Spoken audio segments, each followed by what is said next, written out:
Hacemos lo propio con el vicepresidente de la Junta de Andalucía y consejero de Turismo, Regeneración, Justicia y Administración Local, Juan Marín. Vicepresidente Marín, buenos días y bienvenido.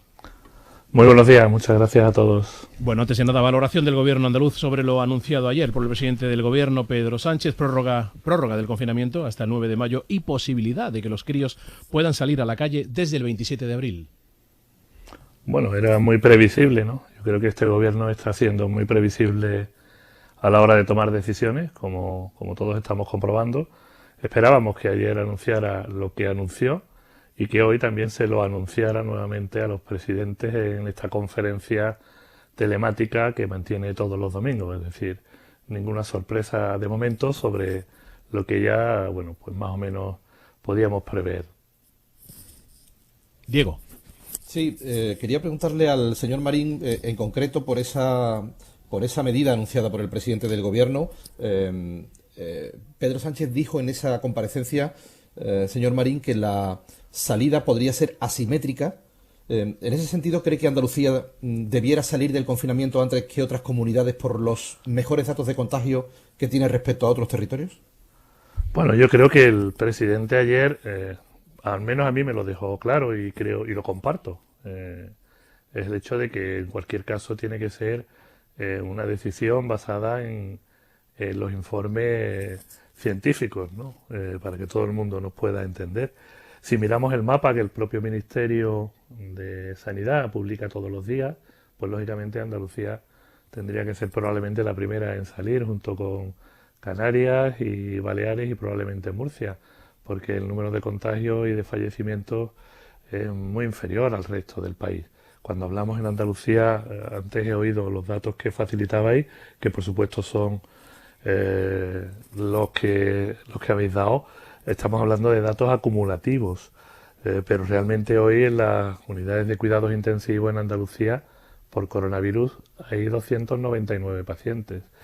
Es decir, y fallecimientos, pues mire usted, es una triste noticia cada vez que se pierde una vida y más por este motivo, pero tenemos que tener en cuenta que de los 20.000 fallecidos de este país, apenas el 5%, yo digo apenas, que es una forma muy frívola de decirlo, pero si nos basamos en los números, un 5% ha sido en Andalucía. Es decir, tenemos una buena situación en cuanto al cómputo general dentro de nuestro país, pero en cualquier caso yo creo que esa asimetría de la que hablaba ayer el presidente Sánchez a la hora de salir de este confinamiento tiene que pasar fundamentalmente por escuchar a los que siempre ha habido que escuchar, que eran precisamente a nuestros médicos, a nuestros profesionales de los servicios sanitarios y no estar mirando continuamente por el retrovisor a ver cuántos escaños me va en tomar esta decisión u otra, que yo creo que es lo que lamentablemente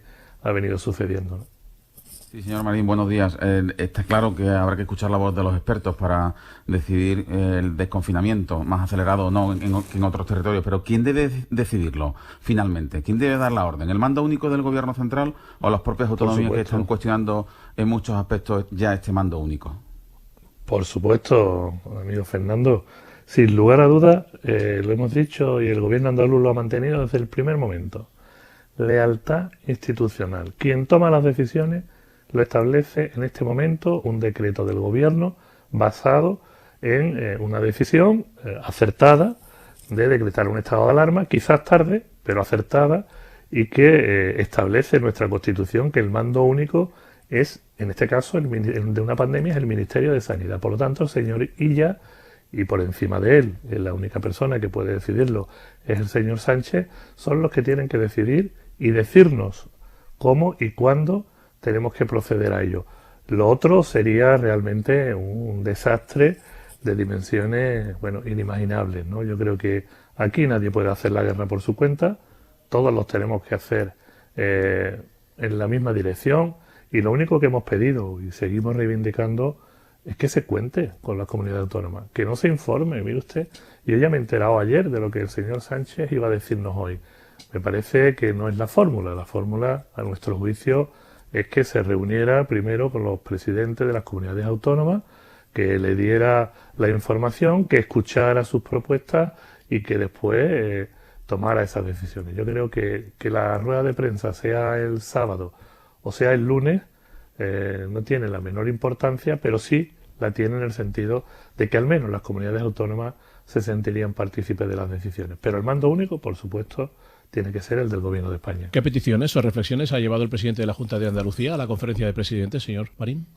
Bueno, son muchas las que les llevamos anunciando y mandando, y que algunas de ellas pues hemos ido viendo cómo se ha puesto en marcha en muchas comunidades autónomas, y después el Gobierno de España ha reaccionado. Recuerdo hace pocos días cuando en Madrid se anunciaba precisamente por el Gobierno de la comunidad el que los niños salieran a la calle a partir de que se levantara el estado de alarma, y ayer hemos visto que afortunadamente parece que el presidente esta decisión la asume. Pero nosotros estamos hablando de un problema más allá de lo sanitario, que ya el sanitario de por sí es un problema tremendo, y es la situación en la que vamos a quedar después de esta crisis del coronavirus. Cuando le hemos hablado de un acuerdo nacional, un plan nacional para el descuelgue de esta situación, es decir, para el desconfinamiento de la población, pero también de la recuperación de la actividad profesional en muchos aspectos, pues no se nos ha escuchado, y seguimos insistiendo en ello. Cuando hablamos de una reestructuración de una deuda, de liquidez, hoy escuchaba 14 para las comunidades autónomas, el despliegue más grande de recursos que se ha hecho por parte del Gobierno de España para las comunidades autónomas, casi un 7% más que el año pasado. Mire usted, no ha llegado un céntimo. Y llevamos ya más de un mes y medio con esta crisis. Y hay que pagar todos los días facturas, y hay que ayudar todos los días a la gente que está en su casa. Javier Imbroda lo dirá después, hay que ayudar a la gente que no tiene para darle de comer a sus hijos, hay que invertir en nuestra sanidad pública, tenemos que comprar materiales. ¿Cuándo van a llegar los recursos? ¿Cuándo van a llegar esos recursos? Yo creo que esta falta de agilidad por parte del Gobierno de España, sinceramente, está provocando que muchas veces no se pueda atender todas las necesidades. Y están muy bien los anuncios, y yo le doy la bienvenida y le agradezco al Gobierno de España que tome decisiones en la línea de facilitar más liquidez. Pero esos recursos tienen que llegar. Todavía no ha llegado, ni siquiera los 91 millones de euros, los 91 millones 700 mil euros del plan de contingencia que aprobó el Gobierno la primera semana de la crisis. Yo creo que una cosa es predicar y otra es poner en práctica. Y esto no lo está haciendo, desgraciadamente, el Gobierno de España. Nosotros todavía no hemos recibido esos 91,7 millones de euros para recursos para nuestra sanidad o para ayuda a los ayuntamientos para que puedan comprar materiales o llevar a cabo labores de desinfección. Y hemos tenido que adelantarlo del Gobierno andaluz esta semana. Pero es que llevamos ya invertido más de 340 millones de euros en sanidad. Yo creo que esto hay que cambiarlo, y esto es lo que el presidente le traslada domingo tras domingo, al igual que, por favor, porque lo estamos pidiendo, por favor, desde la lealtad institucional, por favor, que nos escuche, porque es que si no es así, al final, bueno, pues las decisiones serán exclusivamente del señor Sánchez y de sus socios de gobierno, pero no contando con las comunidades autónomas. Siguiente cuestión que le plantea Diego Suárez. Sí, vicepresidente, la salida de los niños nos va a adentrar en un escenario quizá de mucha mayor complejidad, que requerirá mayor coordinación entre el Gobierno y las comunidades. ¿Cómo creen ustedes, cómo cree el Gobierno andaluz que debe articularse esa salida de los más pequeños a partir del 27 de abril? Y si creen que efectivamente, como insinuaba ayer el presidente, debiera ser hasta los 12 años de edad. Mire, ha habido muchas propuestas en este sentido en las últimas semanas, ¿no? Y si escuchamos a los expertos, nos dicen que hay una población de riesgo de 50 años hacia abajo, que puede tener una cierta facilidad, ¿no? Para poder salir antes a la calle que otras personas que pueden asumir o que tienen otros riesgos precisamente por edad o por patologías o por enfermedades asociadas también a que, bueno, nos vamos haciendo mayores, ¿no? Yo entre ellos. Pero dicho lo cual, yo creo que hay que plantearle a los ciudadanos medidas que realmente ya se sepan cómo se van a realizar. No lanzar estos globos sonda para ver cómo ahora opina la mayoría de la gente. Mire, cuando los niños tengan que salir a la calle, sea el 27, sea el 28, sea el 30, tendrán que hacerlo en condiciones de seguridad y tendrán que hacerlo acompañados. Es decir, que un padre que va a dejar ir a su hijo a la calle solo, ¿Estarán abiertos los parques públicos? ¿Se podrá pasear por las playas? Porque va a depender de... perdón. Va a depender de dónde viva cada uno. Y qué comunidades van a poder hacerlo y qué comunidades no. Yo creo que todo esto hay que hacerlo antes de anunciarlo. Pero es lógico y razonable que los chicos que llevan ya pues casi un mes y una semana encerrados en casa, pues se les permita salir porque es la población de menor riesgo.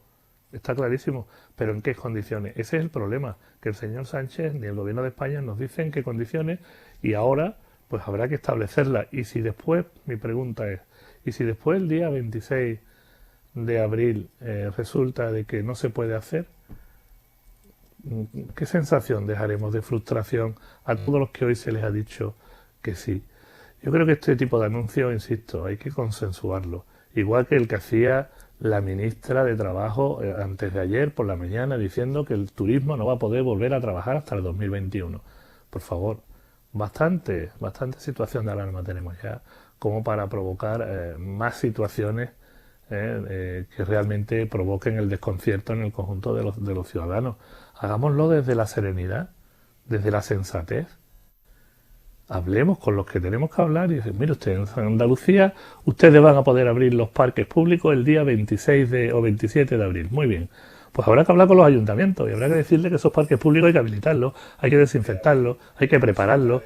O sea, lo que no se puede hacer es... ¿Se ha cortado la comunicación? Se ha cortado la comunicación con Juan Marín, vicepresidente de la Junta de Andalucía.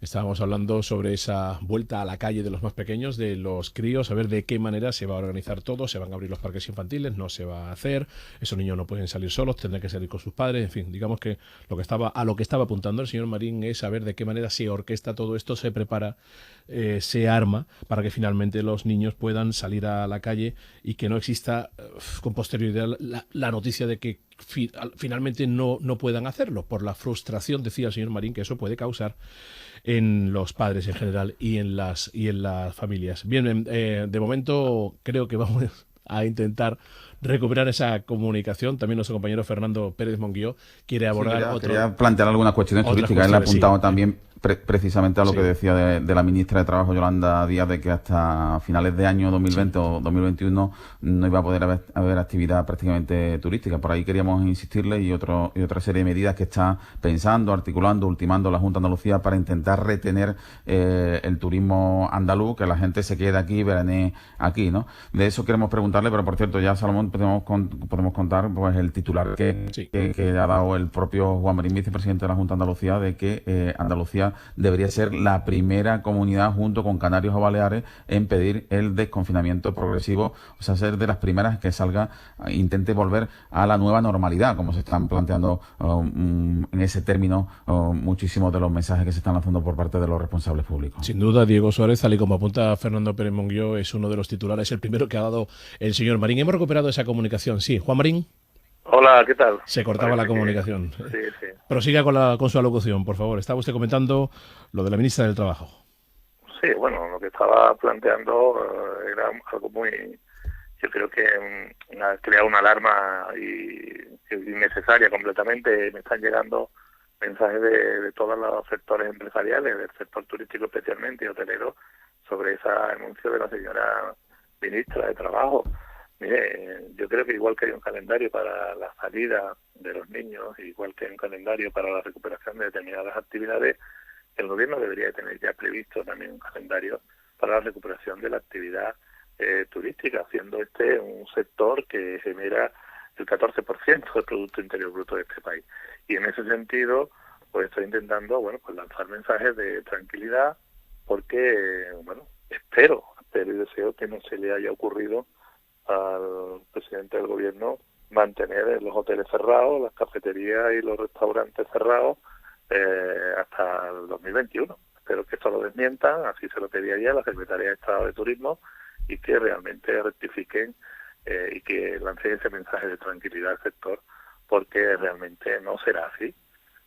Si las condiciones lo permiten, en un corto espacio de tiempo, yo creo que esperemos tener un verano con cierta normalidad, salvo que, insisto, en este caso los expertos recomienden otra cosa, pero no tenemos ningún conocimiento de esta información y se lanzan estos mensajes como si esto fuera, bueno, pues no sé, fácil de encajar por parte de quienes tienen una empresa y le están diciendo que no va a poder trabajar hasta el año que viene.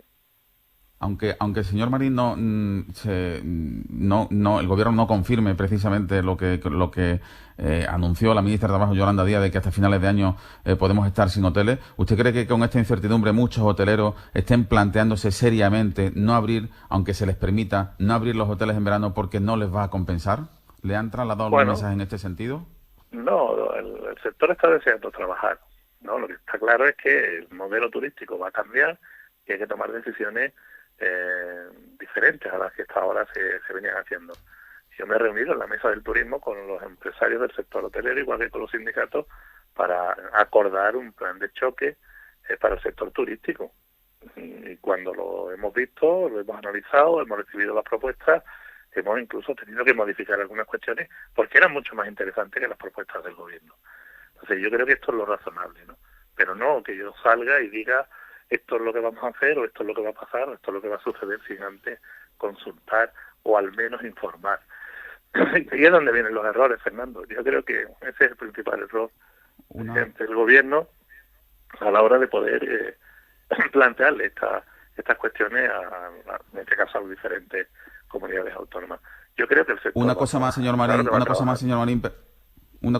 discúlpeme, una cosa más sobre el turismo. En el plan de choque para reposicionar la marca Andalucía en el mercado nacional para este verano fundamentalmente, usted o la Junta buscará en definitiva no solo que vengan españoles, sino que se queden los andaluces y veranen en su tierra. ¿Habrá una especie de bono cultural, en este caso turístico, un bono turístico para abaratar las estancias de los andaluces en los hoteles de la comunidad? ¿Y de qué dinero estaríamos hablando? Esa es la propuesta que le hemos trasladado al gobierno de España. Nos parece una iniciativa fantástica por parte del gobierno italiano, que ya la conocerán ustedes, el establecer un bono, en este caso una desgravación, la desgravación de la renta de todos aquellos andaluces, en este caso de todos aquellos españoles que se quedaran dentro del territorio nacional y decidieran pasar sus vacaciones. Y eso no es un desembolso inmediato de la caja de la administración, es decir, ahí al final lo que está haciendo es una inversión que el año 2021, lógicamente, en las declaraciones de la renta se verían desgravadas, pero que en este momento movilizaría muchísimos recursos, muchísimos miles de millones de euros en nuestro país para el sector turístico y, en definitiva, que después se recuperaría vía consumo por el IVA y por el IRPF a la hora de generar empleo. Es decir, es una medida que nos ha parecido extraordinaria, insisto, del gobierno italiano, no es una ocurrencia ni nadie se quiere poner aquí ninguna medalla. Si el gobierno de España no atiende esta petición que también le estamos haciendo, pues lógicamente nosotros lo que nos planteamos en Andalucía es poner en marcha un bono que pueda permitir que en este caso los andaluces que decidan pasar sus vacaciones en Andalucía, pues finalmente pues tengan también algún tipo de contraprestación, ¿no? Yo creo que son en este caso propuestas sensatas, razonables. Se ha hecho muchas veces cuando te has ido a comprar un coche y te han hecho un descuento, o te han hecho una bonificación, o te han desgravado en tu declaración de renta por otros conceptos, y en este momento pues yo creo que sería una alternativa muy interesante para que en este caso el gobierno lo tuviera en cuenta. Y claro, diríais ustedes, ¿por qué no? Porque nosotros no tenemos competencia en materia fiscal como la tiene el País Vasco. Si nosotros tuviéramos las mismas competencias en materia fiscal que tiene el País Vasco, no le pediríamos nada al gobierno, lo haríamos nosotros directamente. Vacaciones en casa, de alguna manera. Diego Suárez, si te preguntas son 30 segundos, adelante. Sí, menos de 30 segundos. Vicepresidente Juan Marín, ¿cómo valora la Junta de Andalucía, el gobierno andaluz, ese anuncio del gobierno de España de poner en marcha una renta mínima vital? Bueno, nosotros entendemos que nadie se puede quedar fuera en la cuneta. Lo que hay que decir es cómo se va a pagar también esa renta mínima. Porque si al final la vamos a pagar las comunidades autónomas quitándonos, como nos están quitando los recursos en materia de empleo, pues mire usted, eso es, invita a usted que pago yo. Creo que eso no debe ser así. Hay muchas fórmulas, hay que incentivar el empleo, la creación de empleo. En eso es en lo que estamos. No se pueden retirar los dineros de las políticas activas de empleo solo y exclusivamente para poner en marcha otras políticas que le interesan a determinadas fuerzas políticas. Yo creo que eso es un error, pero independientemente de eso, por supuesto, ¿cómo vamos a pensar? ¿Quién va a pensar que es malo que una persona que no recibe ningún ingreso, pues tenga unas ayudas, pero tendrá que salir de otro lado, no puede salir de los planes de empleo de las comunidades autónomas, que lo que hacen precisamente es fortalecer el tejido empresarial y crear empleo y riqueza en un territorio. Nos quedamos en este punto. Juan Marín, vicepresidente de la Junta de Andalucía, consejero de Turismo, Regeneración, Justicia y Administración Local. Gracias por estar de nuevo en este especial informativo de la cadena SER en Andalucía. Ha sido un placer. Gracias. Que tengan un buen día. Igualmente.